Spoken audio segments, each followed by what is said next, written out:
Տեղափոխվել են 3 առյուծ,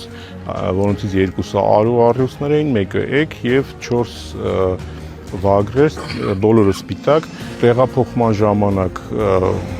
տարիքից եւ ուղեկցող հիվանդությունների արդյունքում անկել է էգ առյուծը, մյուս բոլոր կենդանիները նորմալ տարել են նարկոզը, տեղափոխությունը հետ վերադարձել են հետ նարկոզային, ներկայումս գտնվում են այգու կարանտինային հատվածներում, այսինքն ոչ ցուցադրման տարածքում։ Երիտասարդ առյուծի, առյուծի ոտքը նախնական վնասվածք ուներ, որը որ կիսատ բուժված է, ոտքի վրա մնացորդային վերքը նկատելի է, սպիտակ վագրի էգի ատամների մի մասը բացակայում են տարիքի հետ կապված,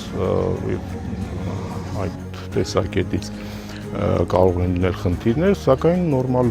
սնվում են, նորմալ կենսագործում են այս ընթացքում, քանի որ մենք ինֆորմացիա չունենք, թե այդ կենդանիները ինչպիսի թաքնված հիվանդություններ են ունեցել, ինչպիսի բուժում են ստացել։ Կենդանաբանական այգիներում կենդանիները ունեն իրենց կենդանաբուժական թերթիկները կամ առողջական թերթիկը, որտեղ գրանցվում է այդ կենդանու հետ կատարված բոլոր գործողությունները։ Այս դեպքում մենք այս կենդանիների հետ կապված որևէ ինֆորմացիա չունենք։ Հետևաբար կենդանիների առողջական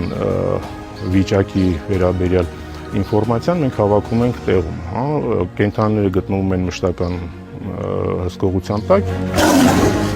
կենդանիների ադապտացիոն շրջանը նաև կենդանաբուժական միջոցառումների ընթացք է, որից հետո արդեն կենդանիին կարելի է հանգիստ խղճով տեղափոխել ազատավանդակ։